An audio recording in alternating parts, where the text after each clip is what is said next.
हम मैं doctor Rashmi Agarwal, associate professor history, SMA government PG college Nathdwara हम एमए फाइनल हिस्ट्री का second B paper institution of medieval India का अध्ययन कर रहे हैं, जिसमें हमारे अध्ययन का विषय चल रहा है दिल्ली सल्तनत का प्रशासन। चूँकि ये विषय बहुत विस्तार लिए हुए है, इसलिए हम इसे कुछ कुछ भागों में इसका अध्ययन करेंगे। तो अब ये हमारा जो अध्ययन है आज है वह दिल्ली सल्तनत के प्रशासन के अंतर्गत जो अमीर वर्ग था, जो सरदार थे, जो वज़ीर था, वो क्या कार्य करते थे प्रशासन में, उसको लेकर के आज हम अपने अध्ययन को जारी रखेंगे। अमीर वर्ग राजकीय शक्ति पर व्यवहारिक नियंत्रण रखने हेतु केवल दो ही कारक थे, एक तो अमीर वर्ग का दबाव और दूसरा उलेमा वर्ग का प्रभाव। 13वीं शताब्दी में अमीर वर्ग में विदेशी मूल के लोग थे, लेकिन वे दो समूहों के थे, तुर्की दास अमीर और गैर तुर्की ताजिक अमीर वर्ग, जो कुलीन वर्ग के विदेशी थे तथा धन दौलत की तलाश में मध्य व पश्चिम एशिया से भारत आए थे। अमीरों के दो बड़े वर्गों में तुर्की अधिक शक्तिशाली थे तथा उनका राज्य में बड़े बड़े पदों पर एकाधिकार था। इतिहासकार बर्नी के अनुसार इल्तुतमिश के पास 40 शक्तिशाली तुर्की दास अमीर तुर्क के चहलगान थे, जिनका उसकी मृत्यु के बाद बहुत अधिक प्रभाव रहा था। अलाउद्दीन के वंशानुगत तथा जातीय आधार पर तुर्कों को अमीर वर्ग में शामिल करने के उनके दावों की उपेक्षा की तथा उसने उन अमीरों को ऊंचे ऊंचे पद प्रदान किए जिन्हें वे योग्य तथा विश्वास पात्र समझता था। इसलिए उसने कड़े कदम उठाकर उनकी एकता को तोड़ने का प्रयास किया था। गयासुद्दीन तुगलक के संक्षिप्त शासनकाल में अमीरों और सुल्तान के बीच सौहार्दपूर्ण संबंध रहे थे। मोहम्मद बिन तुगलक के शासनकाल में यह स्थिति पूरी तरह से बदल चुकी थी। पुराने अमीरों को कमज़ोर करने की दृष्टि से उसने मिश्रित जनजातीय आधार पर अमीर पदाधिकारियों की एक नई व्यवस्था स्थापित की। सादाह अमीर मंगोल मूल की एक संस्था का प्रतिनिधित्व करते थे। उनके विद्रोह के द्वारा बहमनी साम्राज्य का उद्भव हुआ था। वे ऐसे अधिकारी थे जिनके पास प्रशासनिक और सैनिक दायित्वों का संयुक्त रूप से होना था। फिरोज शाह तुगलक के शासनकाल में सुल्तान और अमीरों के बीच सद्भाव का काल था, किंतु दरबार कभी कभी सत्ता लोलुप अमीरों की ईर्ष्या तथा साजिशों से त्रस्त होता रहता था। लोदियों के काल में सल्तनत सुल्तान और अमीरों के बीच एक साझेदारी की तरह से हो गई थी। संपूर्ण सल्तनत काल में सुल्तान की व्यक्तिगत योग्यता और आचरण के अनुसार सुल्तान तथा अमीरों के मध्य पारस्परिक संबंधों में परिवर्तन होता रहता था। अमीर वर्ग भी कोई एक एवं एकीभूत राजनीतिक संगठन नहीं था। शक्तिशाली निष्ठा एवं जातीय समूह विशेष के प्रति विशेष लगाव तथा व्यक्तिगत स्वार्थों की पूर्ति हेतु महत्वाकांक्षी कार्यों आदि के द्वारा ही अमीरों का चयन होता था। शाही शक्ति पर अमीरों के विशेष समूह या व्यक्तिगत अमीर अपने प्रभाव का प्रयोग किया करते थे, पर संपूर्ण सल्तनत काल में कोई भी अमीर वर्ग स्थायी और संस्थागत रूप से ग्रहण नहीं कर सका था, संस्थागत रूप ग्रहण नहीं कर पाया था। मतलब समय समय पर अमीरों का जो स्वरूप था वो बदलता रहा था सल्तनत में।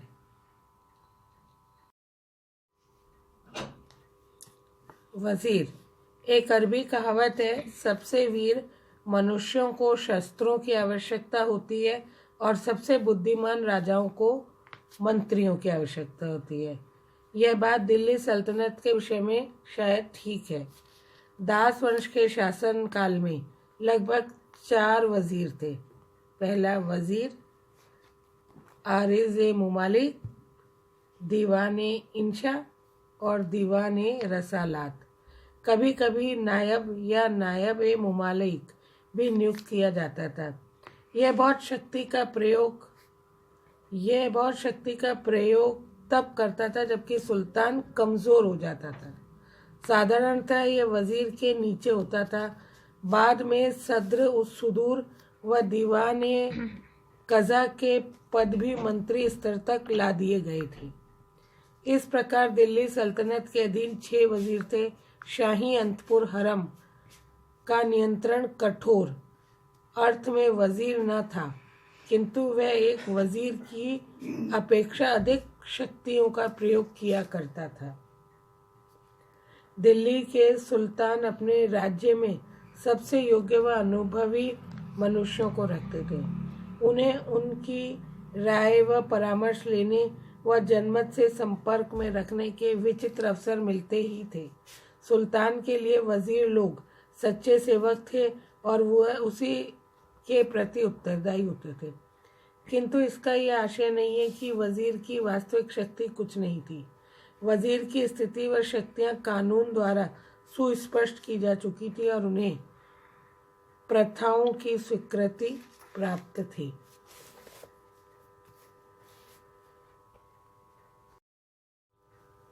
मुख्यमंत्री को वजीर कहते थे और उसके पद को बहुत महत्व दिया जाता था।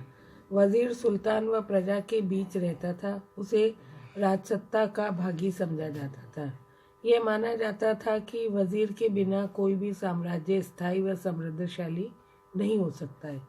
वजीर की सहायता व सहयोग के बिना राज्य व राज्य शक्ति अपनी ऊंचाइयों की चोटी पर नहीं पहुंच सकती थी, क्योंकि वजीर के बुद्धिमत्तापूर्ण विचार देश के कल्याण व जनता की समृद्धि को प्रोत्साहित करने का परिणाम बनते थे। दिल्ली की सल्तनत में 2 प्रकार के वजीर थे। उनमें से बहुतों को विशेष व असीमित शक्तियां प्राप्त थी। उनमें से कुछ को असीमित शक्तियां भी प्राप्त हो गई थी और उन्होंने सुल्तान के नाम पर साम्राज्य पर शासन किया। कुछ सुल्तान तो वजीर के प्रभाव में इतने दब गए कि सारी शक्तियों का अपहरण वजीर द्वारा कर लिया गया था। वजीर के कार्यों का वर्णन इस तरह से होता था जो मैं आपको आगे बता रही हूँ। इसे राजा अच्छी तरह जानते थे कि कैसे अभियानों का नेतृत्व हो, देशों पर विजय कैसे की जाए, उपहार बांटे जाएं, सभाओं में चमका जाए, रणक्षेत्र में सफलता किस तरह से हासिल की जाए। किंतु यह वजीर के क्षेत्र में था कि कैसे देश को समृद्ध बनाया जाए, धन इकट्ठा किया जाए, अधिकारियों को नियुक्त किया जाए, हिसाब किताब देखा जाए, कारखानों में वस्तुओं का प्रबंधन व निरीक्षण किया जाए और घोड़े, ऊँटों, खच्चरों, पशुओं की गणना की जाए, सेनाओं व श्रमिकों को एकत्रित करके वेतन दिया जाए, लोगों को संतुष्ट रखा जाए और पवित्र व ख्याति क्षेत्र में ऊंचे मनुष्य की खोज की जाए और अन्य वृत्तियां दी जाएं। इसके अलावा ज्ञानियों का प्रबंध किया जाए, लोगों को विषयों के संबंध में जानकारी दी जाए, कार्यालयों का संगठन किया जाए और उसमें कार्यकुशलता पर नज़र रखी जाए। संक्षेप में इस प्रकार राज्य के सभी कार्यों को संपन्न किए जाने का कार्य वजीर के द्वारा किया जाता था। वजीर राज्य के सारे क्षेत्रों का प्रधान हुआ करता था। यद्यपि उसका तत्कालिक संबंध केंद्रीय वित्त विभाग से था, उस पर राज्य के अन्य केंद्रीय वित्तीय कार्यालयों का भी उत्तरदायित्व था। वह असैनिक सेवकों को नियुक्त किया करता था और उनके कार्यों का निरीक्षण भी करता था। भूमि कर वसूल करने के लिए वह ठेकेदारों का संगठन करता था। व्यय के विभिन्न स्रोतों पर वह पूर्ण रूप से नियंत्रण रखता था। उसके सहायक उन बही खातों का निरीक्षण करते थे जो कि सरकार के विभिन्न विभागों द्वारा तैयार किए जाते थे। वजीर कार्यालय के विभिन्न विभागों का विवरण रखता था और उनके तुलनात्मक अध्ययन करता था। उनकी जांच की जाती थी और उसके बाद आदेश जारी करवाए जाते थे। स्थानीय अधिकारियों द्वारा गलत व्यय किए गए धन को वापस लेना उसी का कार्य होता था। सैनिक विभाग की सारी आवश्यकताएं उसके पास अंतिम स्वीकृति हेतु ही भेजी जाती थीं। उसी का कार्यालय हिसाब किताब रखता था, वह वेतन वितरण करता था और पदों को भी जो बांटता था वही बांटता था। उसी का कार्यालय विद्वानों की नियुक्तियां भी किया करता था और उन्हें आर्थिक सहायता प्रदान करता था। प्रांत अध्यक्षों से लेकर कृषकों तक का प्रत्येक व्यक्ति उससे या उसके सहायकों से सीधे संपर्क में रहा करता था। अनुशासन लागू करने में सुल्तान सदा वजीरों की सहायता लिया करता था। सुल्तान व वजीर के बीच हमेशा सहयोग रहता था। इस बात की बहुत संभावना रहा करती थी कि कुछ स्वार्थी मनुष्य वजीर के विरुद्ध सुल्तान के कान में विष न भरें। इसीलिए वजीर हमेशा इस संभावना से अपनी रक्षा किया करता था। वजीर अपना कार्य इस प्रकार करता था कि उसके बहुत से शत्रु न बने।